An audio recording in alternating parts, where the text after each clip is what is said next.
Anyone else for public comment? Martha Smith, 38 Shasta Drive. And I'm not even sure if I can do this, but I wanted to speak to something that's on the agenda tonight, which is, Are you looking for something that's under the public hearings? I don't know. Well, what is the It's subject? lease, the lease on, You can speak to it now if you like to, but we're going to handle it under new business, but then I wouldn't be able to say anything, would I? not during new business. No. So I'm going to say something now, if that's okay. Of course. Okay, thank you. I work at Max Apples, and I have for several years now. And I was upset when I read this on the agenda. That property has been farmed prior to the new owner. It had been farmed by the Mack family for years and years. And I think that this switch is, number one, I think it's going to be very confusing because on one side of the street, it's going to be Sunny Crest. On the other side of the street, it's going to be Max Apples. And prior to this change, people had gone back and forth across the street. And I know that Max was interested in getting this lease too and had been waiting since his lease came up in November, I believe, of last year. And I think that he hopefully worked with the town. I don't know what happened, but I think that this decision is going to have a big impact. And I think that as an employee of Max Apples, and I've spoken with other employees, it's definitely going to hurt us personally. So I just wanted to say that it's a very sad thing. If it's a done deal, I'm very sorry. And I wish for the best. Thank you. Thank you.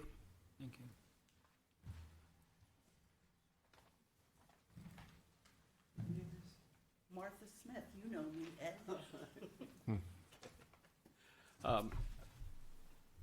Name and address, Chairman. please. My name is Edmund Ford.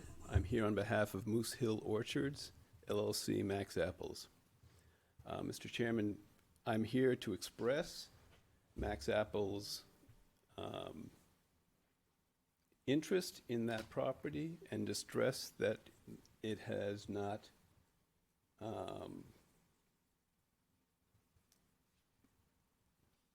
been involved in the discussions.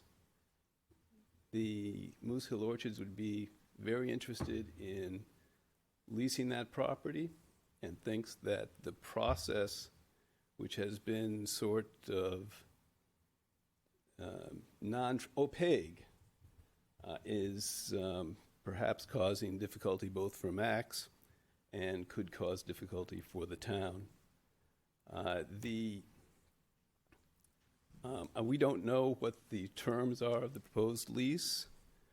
I know that Max Apples has suggested terms and has suggested some time ago different terms than had been in force in the prior years.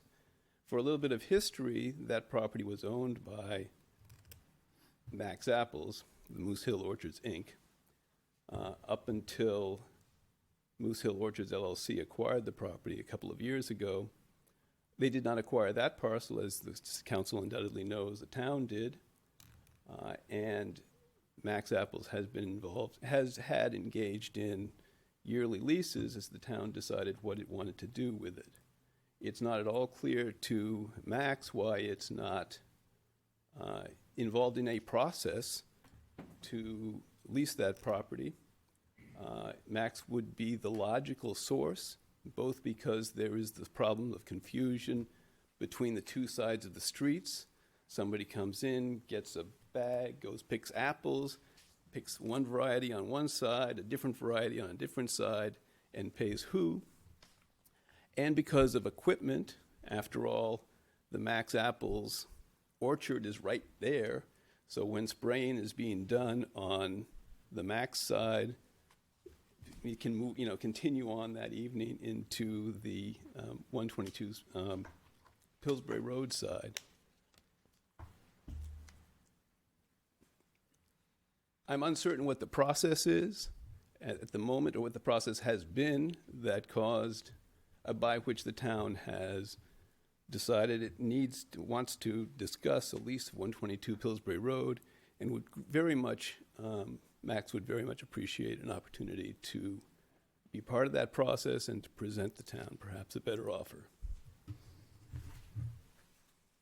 Thank you. Thank you. New business, lease 122 Pillsbury Road to Sunnycrest Farm. Yes, Mr. Chairman, if you just bear with me again for a second.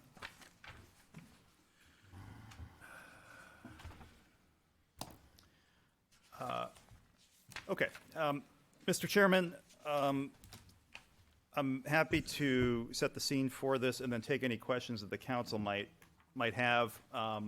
Just to, as a reminder, the town acquired this whole orchard adjacent to the town hall complex from Moose Hill Orchards, Andy Mack, and that occurred on June 24th of 2021.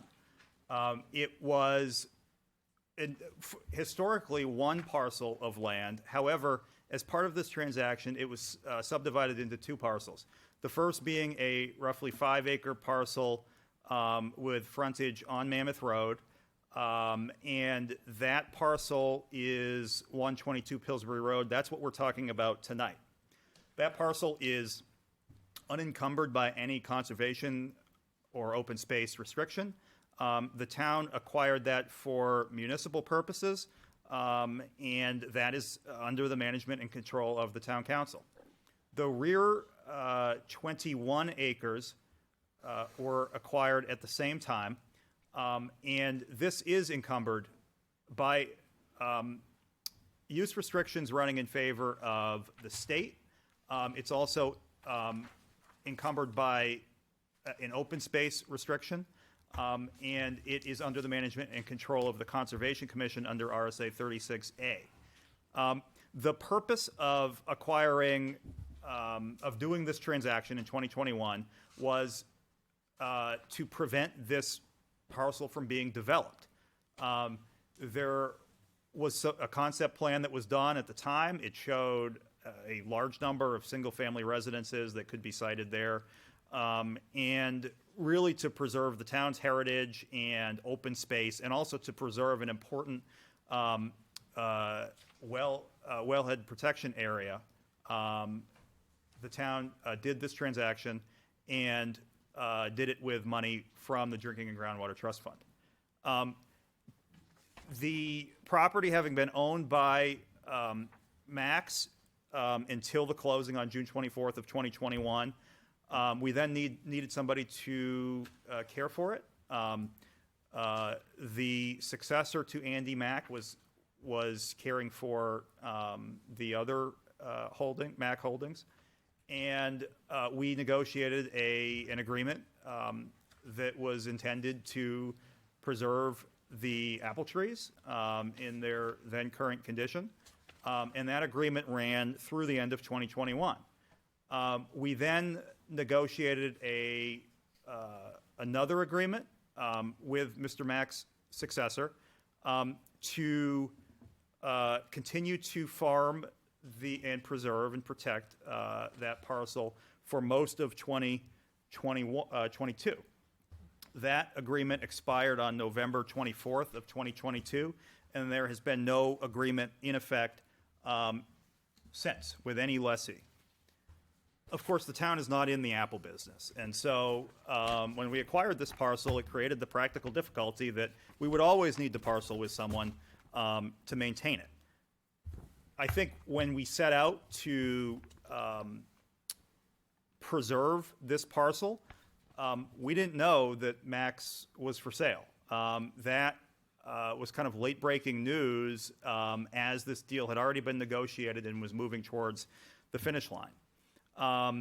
After that initial short season, we did solicit interest in someone to steward that parcel. And that was in the form of a public solicitation dated December 29th of 2021, stating as follows. The town of Londonderry is soliciting interest for a lease of the town's property at 114 Pillsbury Road. That was the address of the parent parcel. The property was previously owned by Max Apples and was sold to the town in 2021. The town is looking for a lessee who can maintain the property as an apple orchard and make other permitted agricultural use of the property. All revenue generated from the property will be the lessee's. Nominal rent of $1 per year is anticipated in exchange for maintaining the orchard.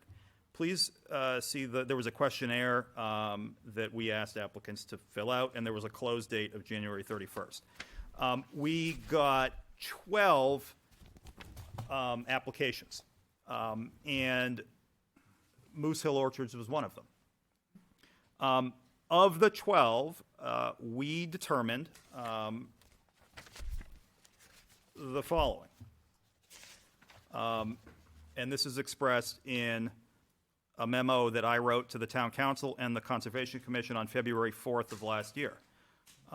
The town solicited public applications for an agricultural lease, which was required for Max Apples. I gave some additional background information about how the town came to acquire that property. Applications were accepted until January 31st, 2022. The town received 12 applications, including an application submitted by Max Apples. With the exception of Max, none of the applicants appear to have apple growing experience.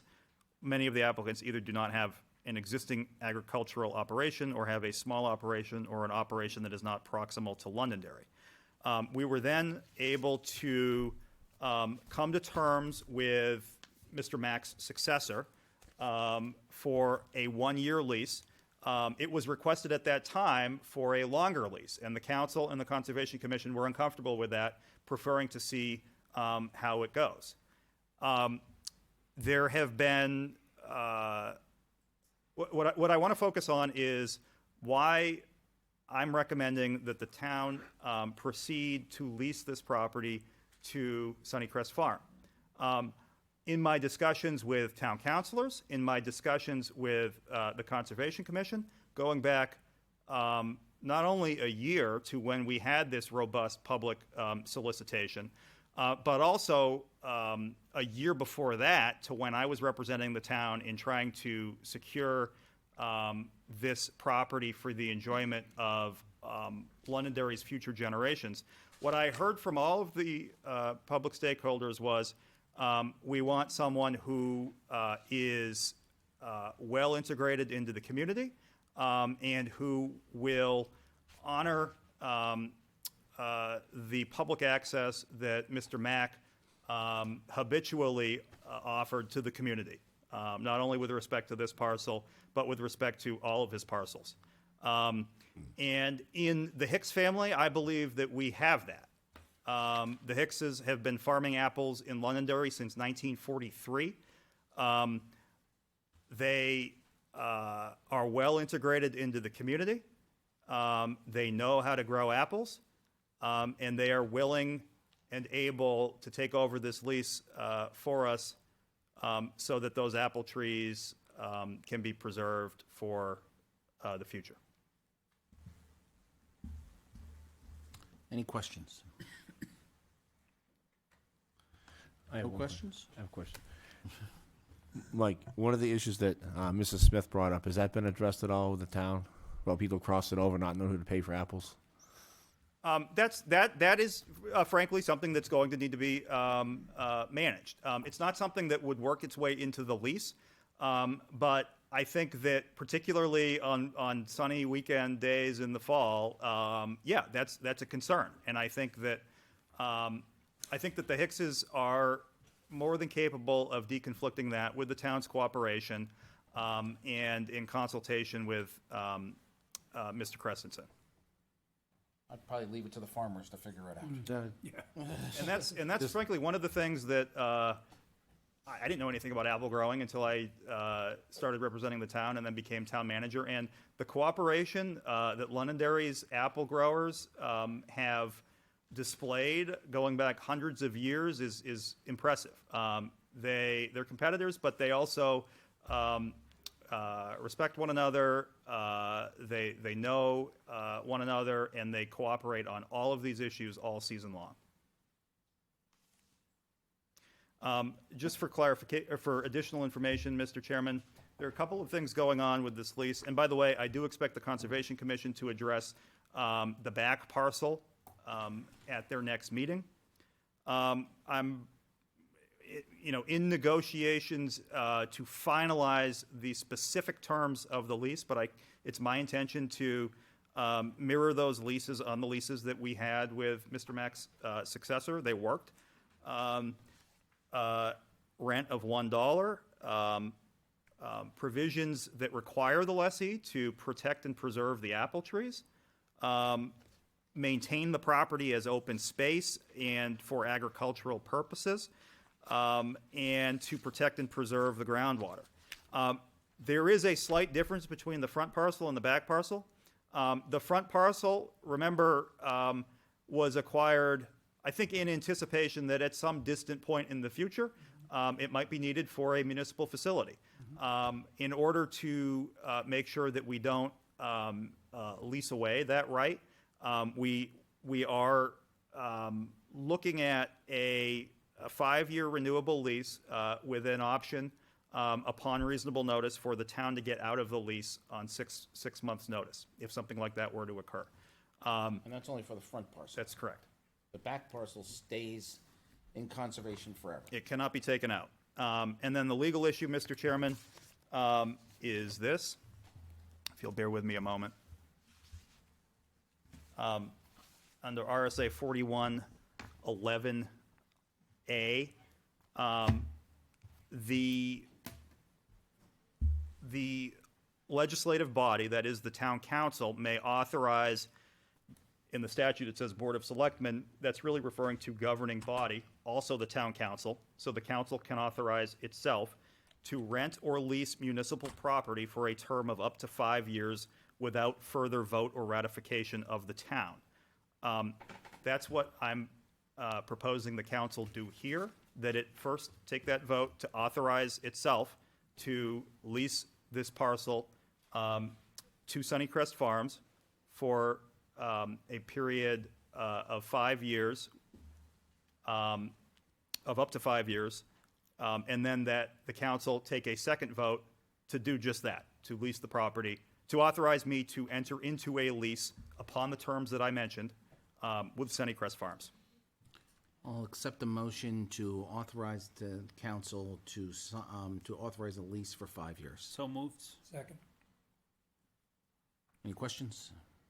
All those in favor, signify by saying aye. Aye. Chair votes affirmative. I'll accept the motion to authorize the town manager to execute a lease with Sunnycrest Farms under the provisions in which he's explained. So moved. Second. Any questions? Seeing none, all those in favor signify by saying aye. Aye.